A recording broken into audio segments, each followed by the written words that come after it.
So, another topic ang pag-uusapan natin for this episode. And, as we start, gusto kong itanong sa'yo na, syempre, yung topic natin ngayon is all about performance management. And, kapag pinag-uusapan natin yung management, lagi siyang may kinalaman sa company and sa organization. And, we all know na yung laging visualize ni isang company is yung ma-ensure nila na merong success na mangyayari sa company nila in the near future. So, pagka pinag-uusapan natin yung performance management, ano yung kaibahan, ano yung kaibahan ng success na yun sa ibang company? Kumbaga, for me, yung difference ng success na pinag-uusapan natin when we talk about performance management over the other success in general is yung focus nila. Kumbaga, when we talk about the success in general, kumbaga, okay, we have this kind of goal. And kapag na-achieve natin siya, then yun na yun, we have achieved it. But when we talk about performance success in the point of view of performance management, I think it's more of looking internally dun sa company nyo. Kumbaga, you manage the performance hindi lang nung mga people under you, but yung mga people na on the higher kasi hindi lang on the higher ups. Kumbaga, hindi lang dapat ang nag-i-improve ang performance ay yung mga nandito sa baba. Kumbaga, paano mag-i-improve yung mga nasa baba kung hindi mag-i-improve yung nasa taas, di ba? Yan. Okay. So, syempre, meron silang, as organization, syempre, meron silang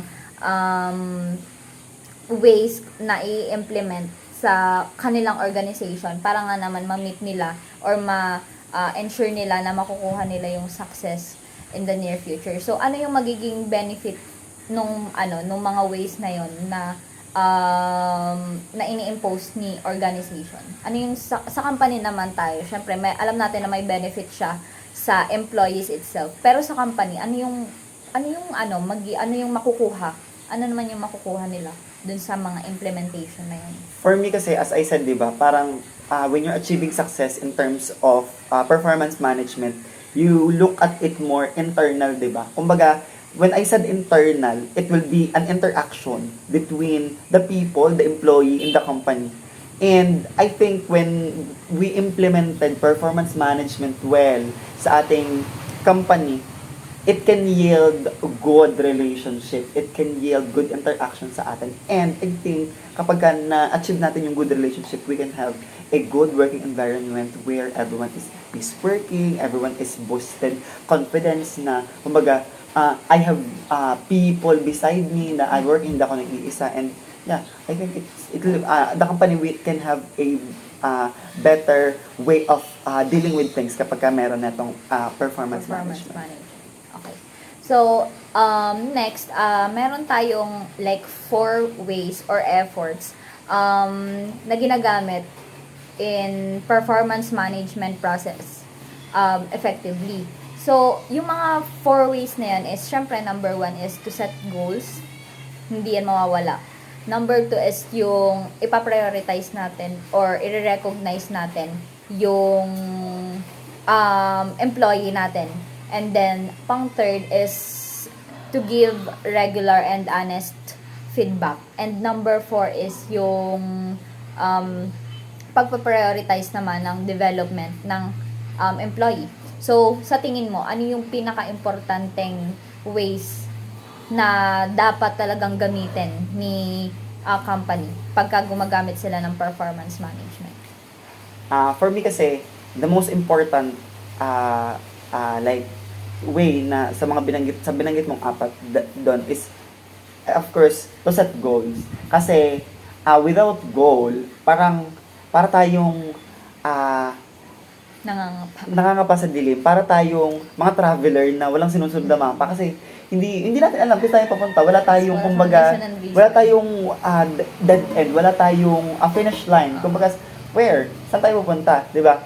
But ang sabi mo kasi kung ano sa akin, for me, ano yung sa kanya pinakamaganda.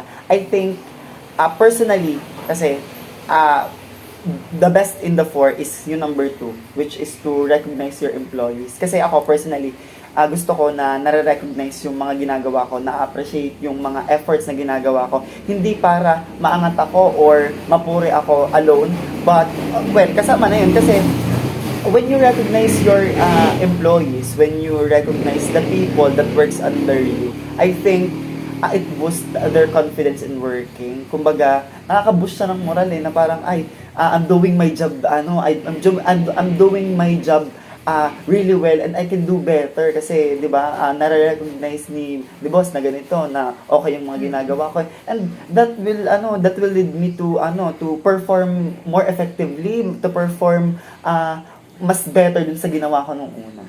Yeah. And I think kulang pa nga siya eh.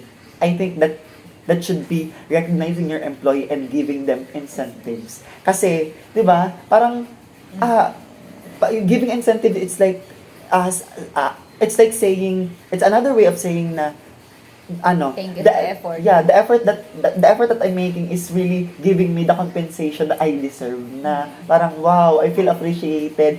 Then you will feel that you belong in the company. And ang maganda pa nun kapag marunong tayong i-recognize yung employees natin, and I think sila na mismo yung sila na mismo yung mag-e-effort na mag-improve sila kasi nga na-recognize sila, then alam nila na hindi nasasayang yung efforts nila. So I think mas sila na yung maghahanap ng improvement pa para naman hindi parang consistent yung pakapag-recognize sa kanila and hindi nawawala sa linya yung mga magagandang ginawa nila from the very beginning. Yeah, that's well, kung ikaw naman ang tatanungin, which of the four? Kasi I've given my opinion about it. Parang ikaw, if you will be asked naman, which of the four is the most effective one? Which one is it? Sa akin naman, yung pangatlo, yung give regular and honest feedback. Sa akin sobrang importante kapag yung involvement mo sa isang organization is dahil pinagtutuunan ka ng pansin.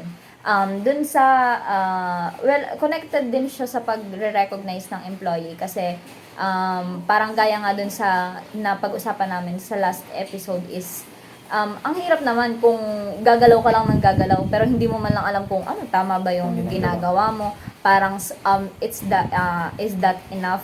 Parang hindi mo kasi alam kung mas may ibibigay ka pa ba or kung tama na yung ibinibigay mo if wala ka man lang naririnig sa ibang tao, especially kunwari sa manager mo or sa employer mo. Parang dun pa lang parang makikita mo na tinututukan ka talaga and na parang hindi lang ikaw yung may gustong mag-improve ka kundi pati yung taong nasa paligid mo. And sa akin, I think yun yung pagpo-promote ng product, mas maganda kapag word of mouth.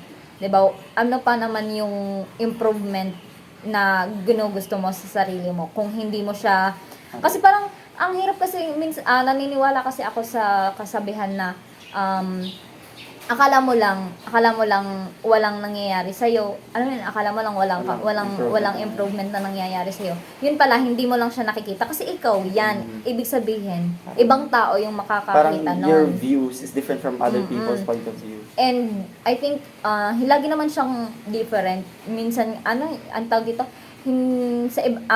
let's say sa ibang situation, parang akala mo ganito ka lang, tas yun pala hindi. Kasi kulang lang pala sa'yo is makarinig ka ng perspective galing sa ibang tao. And yung I think maganda ring mag-focus dun sa honest feedback. Kasi parang ano nga bang makukuha mo kung hindi mo naman sasabihin yung totoo mong insight. It shouldn't about be just plain feedback. It must be an honest feedback. Kasi 'di ba minsan parang may mga employer na ang general naman ng feedback nila na parang saan ba sila nag-focus, bakit hanggang ganito lang yung feedback. 'Di ba mas maganda yung kunwari sa behavior nila, meron silang ibibigay na feedback, sa issues meron silang ibibigay na feedback. Kasi ewan ko, parang for me for me, mas maganda na kinakausap ako about sa performance ko kaysa sa dun sa hindi ako kinikibo.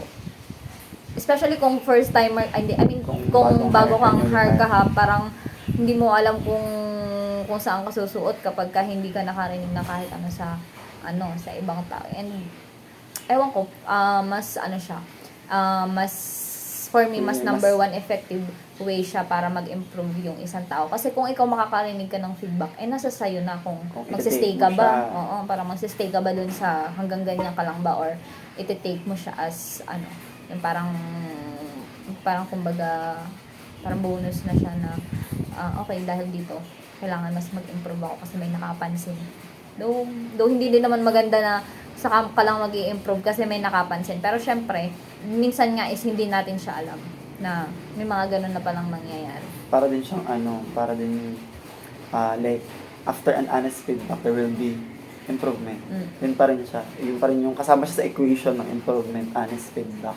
Kasi continuous yung improvement mo kasi habang i-comment nila yung mga dapat mong gawin, yung mga tama at mali sa ginagawa mo. If you take that positively, di ba?